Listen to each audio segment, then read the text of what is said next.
প্রিয় শিক্ষার্থীবৃন্দ, আশা করি তোমরা ভালো আছো। বিদ্যালয় থেকে তোমাদের যে লেসন প্ল্যান দেওয়া হয়েছে সে লেসন প্ল্যান অনুযায়ী আজ আলোচনা করব দশম শ্রেণীর ব্যবসা উদ্যোগ বিষয়ের সপ্তম অধ্যায় বাংলাদেশের শিল্প। তাহলে আলোচনা শুরু করা যাক। প্রথমে আছে শিল্প কাকে বলে। আমরা জানি উৎপাদনের বাহন হচ্ছে শিল্প। যে প্রক্রিয়ায় প্রাকৃতিক সম্পদ আহরণ ও কাঁচামালের রূপদান ও যন্ত্রপাতি ব্যবহারের বা প্রক্রিয়ার মাধ্যমে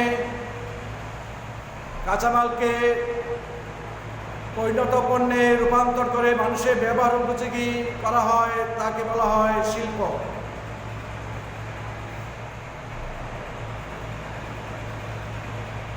(2010) সালের জাতীয় শিল্পনীতি অনুযায়ী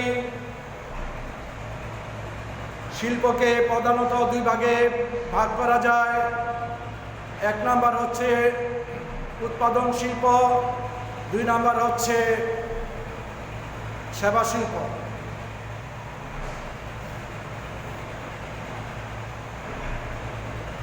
উৎপাদন শিল্প কাকে বলে? যে শিল্পে যন্ত্রপাতি ব্যবহার করে কাঁচামালকে পরিণত অর্থাৎ ব্যবহার উপযোগী করে তোলা হয়, সে ধরনের শিল্পকে বলা হয় উৎপাদন শিল্প। যেমন পাট শিল্প, বস্ত্র শিল্প, চিনি শিল্প, কাগজ শিল্প, চামড়া শিল্প, জাহাজ নির্মাণ শিল্প, এগুলো হচ্ছে উৎপাদন শিল্প। আর সেবামূলক শিল্প হচ্ছে যে শিল্পে যন্ত্রপাতি কিংবা স্থায়ী সম্পদ বা মেধা ব্যবহার করে মানুষকে সেবা দিয়ে অর্থ উপার্জন করা হয়, সে শিল্পকে বলা হয় সেবা শিল্প। সেবা শিল্পগুলো হচ্ছে মৎস্য আহরণ, নির্মাণ শিল্প, হাউজিং, অটোমোবাইল সার্ভিসিং, বিনোদন শিল্প, হাসপাতাল ও ক্লিনিক, পর্যটন শিল্প, যোগাযোগ, পরিবহন, এগুলো হচ্ছে সেবা শিল্প। এবার আমরা আলোচনা করব বিনিয়োগের মাপকাঠিতে শিল্পকে কয় ভাগে ভাগ করা যায় ও কি কি। বিনিয়োগের মাপকাঠিতে শিল্পকে 4 ভাগে ভাগ করা যায়। এক নাম্বার হচ্ছে কুটির শিল্প, 2 নাম্বার হচ্ছে ক্ষুদ্র শিল্প, 3 নাম্বার হচ্ছে মাঝারি শিল্প, 4 নাম্বার হচ্ছে বৃহৎ শিল্প। এবার এগুলো সম্পর্কে আমরা বিস্তারিত আলোচনা করব। প্রথমে কুটির শিল্প।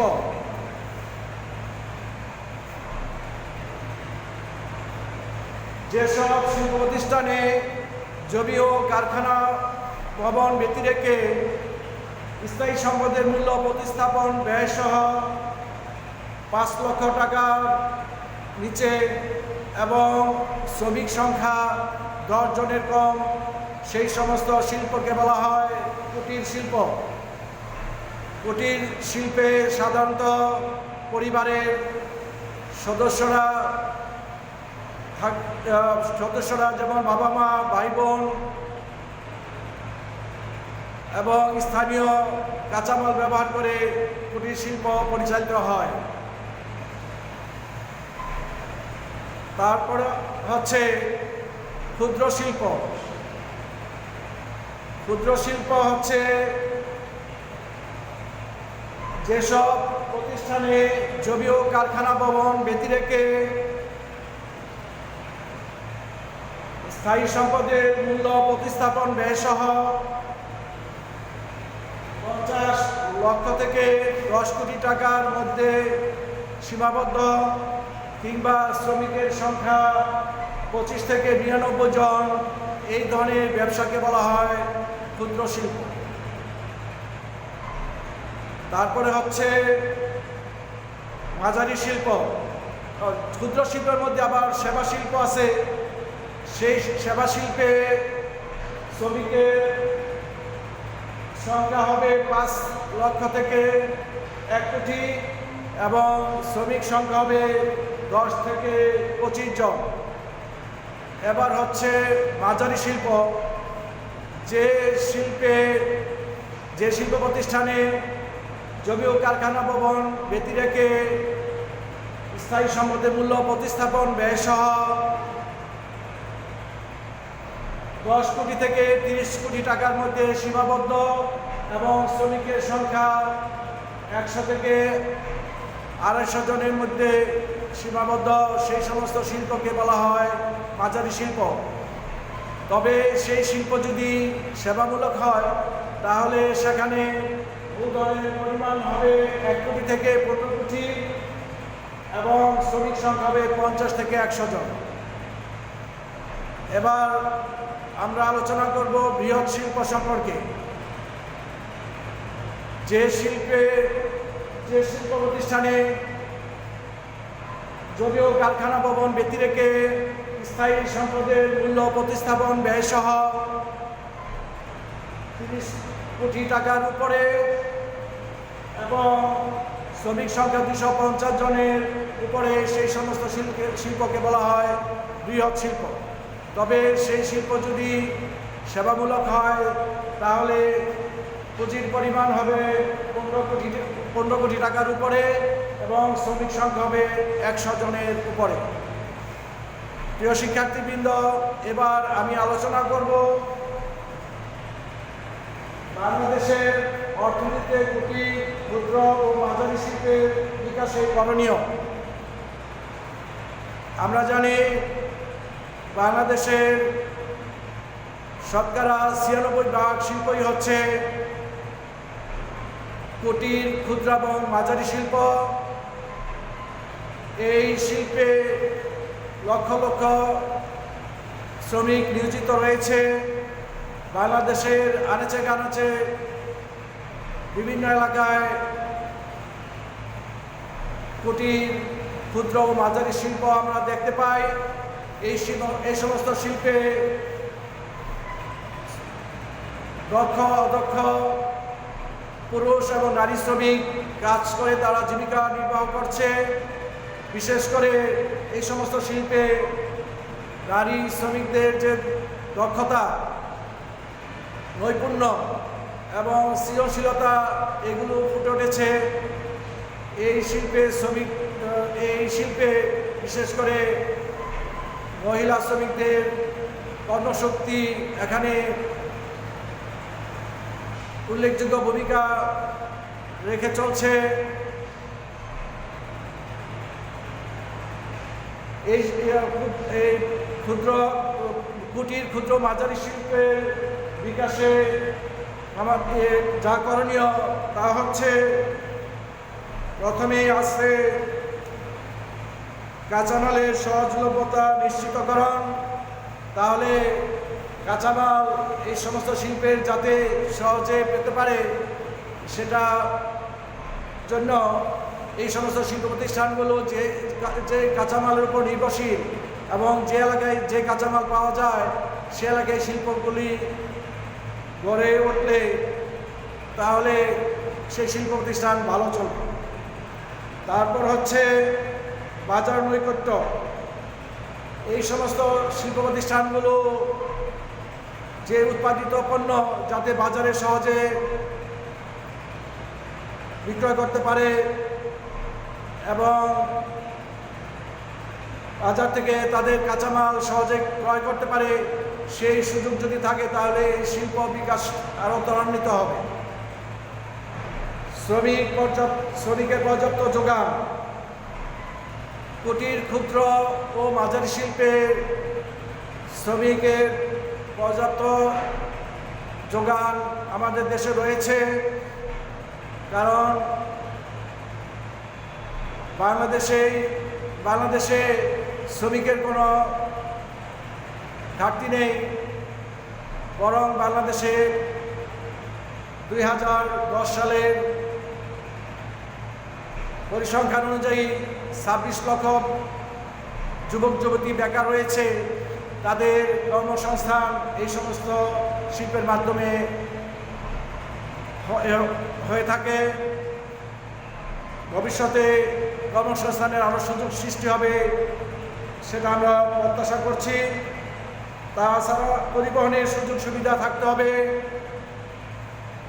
পরিবহন যোগাযোগ যদি ভালো হয় তাহলে এই সমস্ত শিল্পের কাঁচামাল আমদানিতে এবং উৎপাদিত পণ্য রপ্তানিতে বিরাট সম্ভাবনার তার উন্মোচন হবে। তারপরে হচ্ছে স্থানীয় ও বৈদেশিক চাহিদার উপর নির্ভরশীলতা। এই সমস্ত শিল্পের উৎপাদিত পণ্য স্থানীয় বাজারে এবং বিদেশে যাতে রপ্তানি করা যায়, সেই সমস্ত সুযোগ যদি সরকার সৃষ্টি করে তাহলে এই শিল্পের উজ্জ্বল সম্ভাবনা রয়েছে। এই সমস্ত শিল্প বিশেষ করে কুটির, ক্ষুদ্র, মাঝারি শিল্পের জন্য বর্তমানে ক্ষুদ্র কুটির শিল্প সংস্থা নামে একটি প্রতিষ্ঠান রয়েছে, যারা সার্বক্ষণিক এই সমস্ত শিল্পকে পরামর্শ দান এবং সহজ শর্তে ঋণ প্রদানের ব্যবস্থা এবং অন্যান্য সাহায্য সহযোগিতা তারা করে আসছে। পুঁজির সহজলভ্যতা ও সরকারি সুযোগ সুবিধা যদি এই সমস্ত শিল্প প্রতিষ্ঠানগুলি পায় তাহলে এই সমস্ত শিল্প প্রতিষ্ঠান আমাদের জন্য বৈদেশিক মুদ্রা বয়ে আনবে এবং দেশে কর্মসংস্থানের সুযোগ সৃষ্টি হবে। প্রিয় শিক্ষার্থীবৃন্দ, এবার আমি আলোচনা করব বাংলাদেশের আর্থসামাজিক প্রেক্ষাপটে বৃহৎ শিল্পের গুরুত্ব ও সম্ভাবনাময় বৃহৎ শিল্পগুলো। আমি একটু আগে উল্লেখ করেছি যে বাংলাদেশে শতকরা 96% শিল্পই হচ্ছে কুটির, ক্ষুদ্র, মাঝারি শিল্প। তাহলে আমরা বুঝতে পারি যে বৃহৎ শিল্প আমাদের তুলনামূলকভাবে কম, তাই বৃহৎ শিল্পের উপর আমাদের জোর দিতে হবে, কারণ বৃহৎ শিল্পে